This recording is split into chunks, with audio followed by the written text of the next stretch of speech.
ఉదయకాల ప్రార్థన. పరిశుద్ధమైన తండ్రి, సర్వాధికారమైన దేవా, కృపా సత్య సంపన్నుడా, నిన్న నేడు నిరంతరం ఏకరీతిగా ఉండడానికి స్తోత్రం. రాత్రంతా మమ్మల్ని కాచి కాపాడి మేరెక్కసాడిని భద్రపరిచి మరొక దినమిచ్చావు. కోటి స్తోత్రాలు. ఈ దినమంతనైనా నా ప్రభా నీ సన్నిధి మాతో ఉండునుగా కానీ ప్రార్థన చేస్తున్నాను. సహాయం చేయండి. మా ప్రతి ఒక్క ప్రయాణంలో నీ సన్నిధి తోడుగా రావాలని ప్రార్థన చేస్తున్నాను. నాయనా, మేము చేసే ప్రతి పనిని మీరు దీవించండి, ఆస్వాదించండి. మా పాప అతిక్రమ దోషాలన్నీ మీ రక్తంతో కడిగి శుద్ధిపరచండి.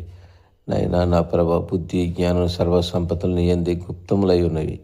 ఈరోజు ఏ విధంగానైనా నా ప్రభా ఈ యొక్క మీ సమాజంలో మేము ఏ విధంగా జీవించాలో, ఏ విధంగానైనా తండ్రి మెసులుకోవాలో మీరే మాకు బోధించమని, అన్ని విషయాల్లో నాయన తండ్రి మీరే సహకారిగా ఉండి మమ్మల్ని నడిపించమని, పరిశుద్ధాత్మ దేవుడా నీ సన్నిధి నిత్యం మాతో ఉంచమని, ఎవరెవరైతే నాయన తండ్రి పయనిస్తున్నారో నీ సన్నిధి తోడుగా ఉంచండి. ఎవరెవరైతే నేను ఈరోజు అయ్యా నూతనమైన నయన పనులు ప్రారంభిస్తున్నారో మీ సన్నిధి వారికి తోడుగా ఉంచండి.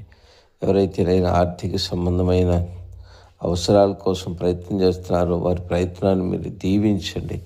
అయ్యా నైనా దేశంలో కరువు, పేదరికం, శాపం, దుఃఖం నీ నామంలో దూరపరచండి. కృప చూపించండి. ఆహారం లేని వారికి ఆహారము, వస్త్రం లేని వస్త్రము, అయ్యా నైనా గూడు లేని వారికి గూడు మీరే దయచేయండి. ఈ చివరి దినాల్లో ప్రతి ఒక్కరు కూడా సమస్తాన్ని సమృద్ధిగా కలిగి అయ్యా జీవిస్తూ నిన్ను స్తుతిస్తూ ఘనపరుస్తూ అయ్యా వారి జీవితాన్ని కొనసాగించడానికి సహాయించండి. ప్రత్యేకంగా ఈరోజు జరుగుతున్న ప్రతి నాయన నా తండ్రి ప్రార్థన కూడికలన్నిటిని మీరు దీవించండి, ఆశీర్వదించండి.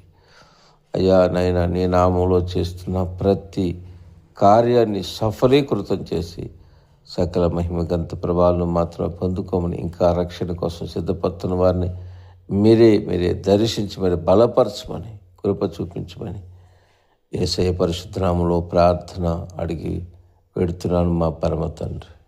ఆమేన్.